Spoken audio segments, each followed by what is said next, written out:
परिचय।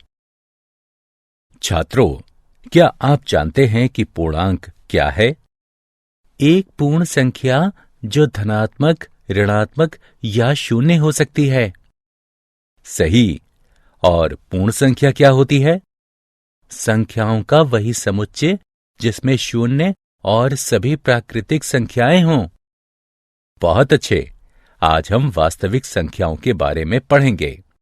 वास्तविक संख्याएं परिमेय और अपरिमेय संख्याओं से बनती हैं।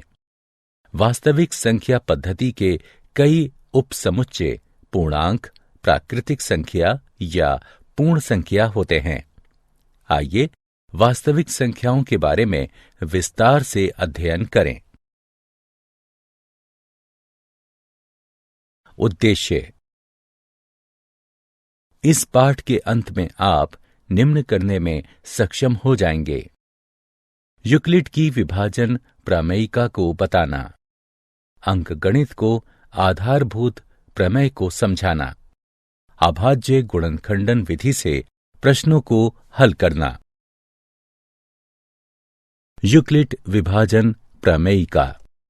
दो धनात्मक पूर्णांक a और b दिए रहने पर ऐसी अद्वितीय पूर्ण संख्याएं q और r विद्यमान हैं कि a बराबर bq जमा r, शून्य छोटा या बराबर है r, छोटा है b से। उदाहरण के लिए a बराबर 15, b बराबर 3 के लिए 15 बराबर 3 गुणा 5 जमा शून्य है, जहां q बराबर 5 और r बराबर शून्य है। प्रमेयिका। प्रमेयिका एक सिद्ध कथन होती है जिसका प्रयोग दूसरे कथनों को सिद्ध करने में होता है। एल्गोरिथम सुविचारित चरणों की श्रृंखला होते हैं जो एक प्रकार के प्रश्नों को हल करने की विधि प्रदान करते हैं। यूक्लिड विभाजन प्रमेयिका का प्रयोग दो संख्याओं का HCF ज्ञात करने के लिए किया जा सकता है। इसका प्रयोग संख्याओं की कुछ उभयनिष्ठ विशेषताएं ज्ञात करने के लिए भी किया जा सकता है। HCF कैसे ज्ञात करते हैं? दो धनात्मक पूर्णांकों C और D, C बड़ा है D से, का HCF ज्ञात करने के लिए हमें निम्न चरणों से इसका अनुसरण करना होता है। चरण 1। C और D पर यूक्लिड विभाजन प्रमेयिका का प्रयोग करिए। इसलिए हम ऐसे Q और R ज्ञात करते हैं कि C बराबर DQ जमा R हो। चरण 2। यदि R बराबर शून्य है तथा D, C और D का HCF है।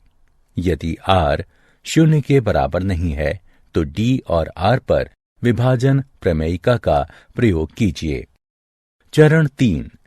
इस प्रक्रिया को तब तक जारी रखिए जब तक कि शेषफल शून्य न हो जाए। इसी स्थिति में प्राप्त भाजक ही वांछित HCF है। HCF परिकलन का उदाहरण। आइए यूक्लिड एल्गोरिथम के प्रयोग से 455 और 42 का HCF ज्ञात करें। हल।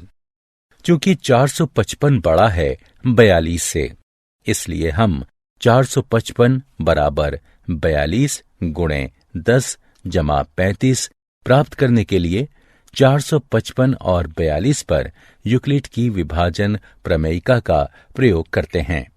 शेषफल शून्य नहीं है, इसलिए हम 42 और 35 पर प्रमेयिका का प्रयोग करते हैं। 42 बराबर 35 गुणे 1 जमा 7। अभी भी शेषफल शून्य नहीं है, अतः हम 35 और 7 पर विभाजन प्रमेयिका का प्रयोग करते हैं। 35 बराबर 7 गुणे 5 जमा 0। हम देख सकते हैं कि शेषफल शून्य हो गया है और हम आगे नहीं जा सकते। इसलिए 455 और 42 का HCF इस स्थिति में विभाजक यानी 7 होगा।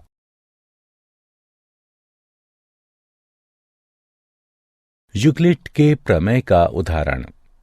आइए सिद्ध करें कि प्रत्येक धनात्मक समपूर्णांक 2q के रूप का होता है और प्रत्येक धनात्मक विषम पूर्णांक 2q जमा 1 के रूप का होता है, जहां q कोई पूर्णांक है। हल। मान लीजिए a कोई धनात्मक पूर्णांक है तथा b बराबर 2 है।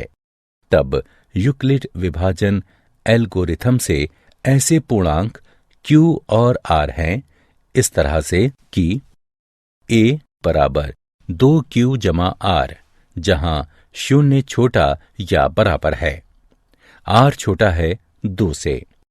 अब 0 छोटा या बराबर है, r छोटा है 2 से, अर्थात 0 छोटा या बराबर है, r 0 छोटा या बराबर है 1 से, अर्थात r बराबर 0 या r बराबर 1, चूंकि r एक पूर्णांक है, इसलिए a बराबर 2q या a बराबर 2q जमा 1। यदि a बराबर 2q है तो a एक धनात्मक पूर्णांक है। हम जानते हैं कि धनात्मक पूर्णांक या तो सम या विषम हो सकते हैं, इसलिए कोई भी धनात्मक विषम पूर्णांक 2q जमा 1 के रूप का होगा।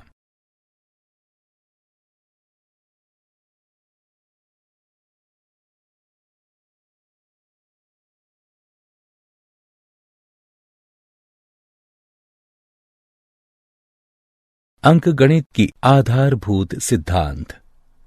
मूल विचार यह है कि 1 से बड़ा कोई भी पूर्णांक या तो अभाज्य संख्या होता है या अभाज्य संख्याओं के गुणन से बनाया जा सकता है। इस प्रकार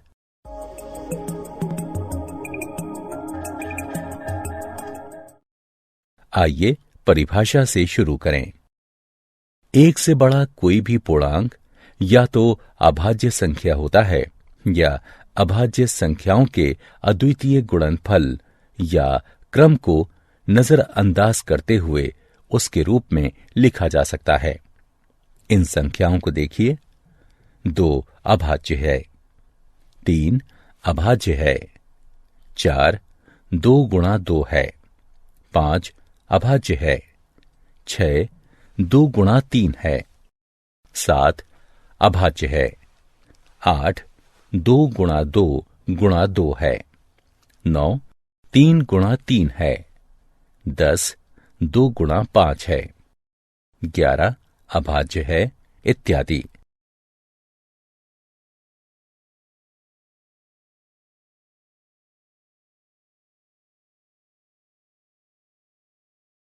एलसीएम और एचसीएफ में संबंध। किन्हीं भी दो धनात्मक पूर्णांकों a और b के लिए एचसीएफ ए बी गुणा एलसीएम ए बी बराबर a गुणा b। उदाहरण, यदि a बराबर 3 और b बराबर 6 है, एचसीएफ 3 6 गुणा एलसीएम 3 6 बराबर 3 गुणा 6 बराबर 18। यदि हमारे पास दो धनात्मक पूर्णांकों का एलसीएम है तो हम इस परिणाम को प्रयोग करके उनका एचसीएफ ज्ञात कर सकते हैं। हम किन्हीं दो संख्याओं का एचसीएफ और एलसीएम अभाज्य गुणनखंडन की सहायता से ज्ञात कर सकते हैं। आइए देखें कि कैसे। 510 और 276 का एलसीएम और एचसीएफ ज्ञात कीजिए। 510 बराबर 2 गुणा 3 गुणा 5 गुणा 17। 276 बराबर 2 गुणा 2 गुणा 3 गुणा 23। 510 और 276 के उभयनिष्ठ गुणनखंड 2 और 3 हैं, अतः एचसीएफ बराबर 2 गुणा 3। एलसीएम ज्ञात करने के लिए उभयनिष्ठ गुणनखंडों को एक बार फिर लिखिए और फिर बचे हुए अभाज्य गुणनखंडों को लिखिए और फिर इन दोनों का गुणन कर दीजिए। आपको दी गई संख्या का एलसीएम प्राप्त हो जाएगा।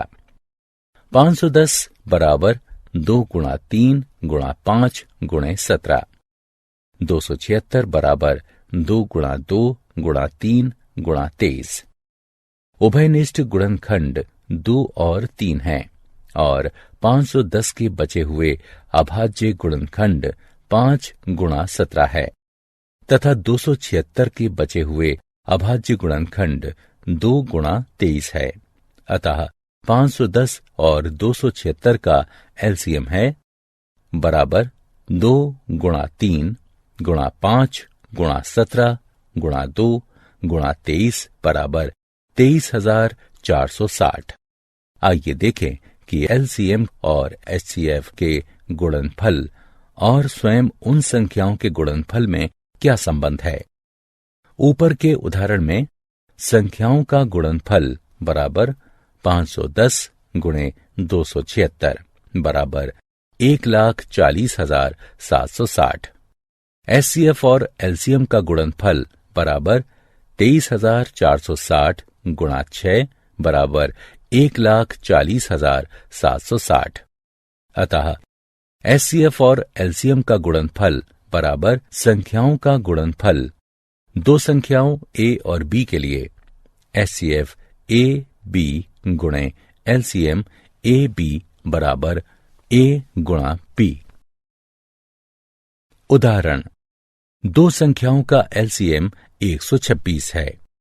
यदि एक संख्या 18 है और संख्याओं का एचसीएफ 2 है तो दूसरी संख्या ज्ञात कीजिए। हम जानते हैं कि दोनों संख्याओं का गुणनफल बराबर होगा उनके एलसीएम और एचसीएफ के गुणनफल के, यानी 18 गुणा x बराबर 126 गुणा 2। यहां x दूसरी संख्या है, यानी x बराबर 126 गुणे 2 बटे 18 है, तो x बराबर 14 होगा।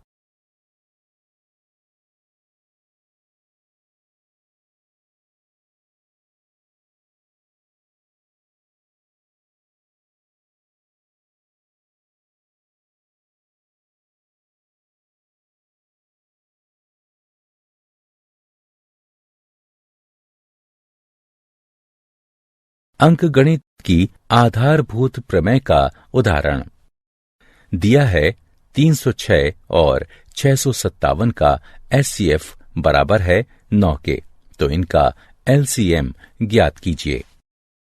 हल, हम जानते हैं कि दो संख्याओं के एचसीएफ और एलसीएम का गुणनफल स्वयं उन संख्याओं के गुणनफल के बराबर होता है। इसलिए 306 और 657 का एचसीएफ गुणा 306 और 657 का एलसीएम बराबर होगा 306 गुणा 657 के, जो कि बराबर है 9 गुणा 306 और 657 के एलसीएम के। अर्थात इसे हल करने पर हमें एलसीएम प्राप्त होगा 22,338।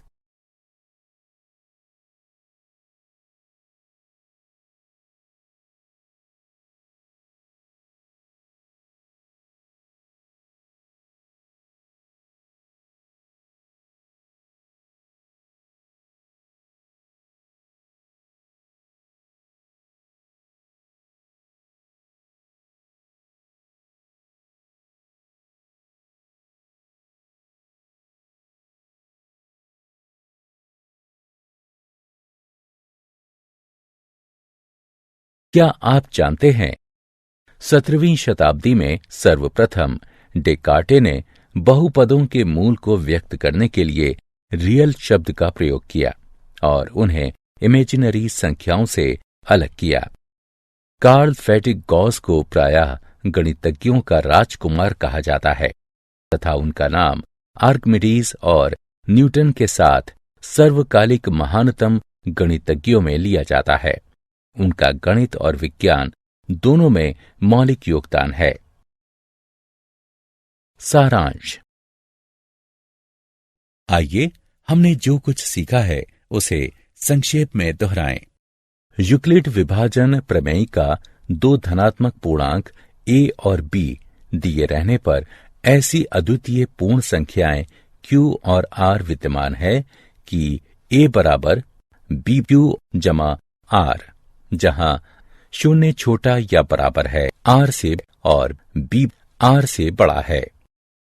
यूक्लिड विभाजन एल्गोरिथम। ये यूक्लिड विभाजन प्रमेयिका पर आधारित है।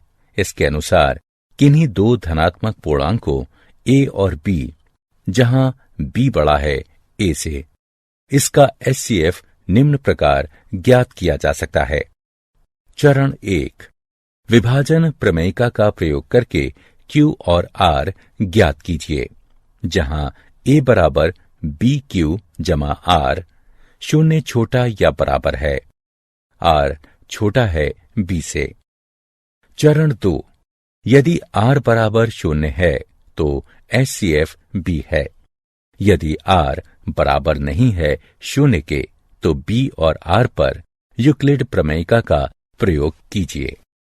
चरण 3, इस प्रक्रिया को तब तक दोहराते रहिए जब तक कि शेषफल शून्य ना हो जाए।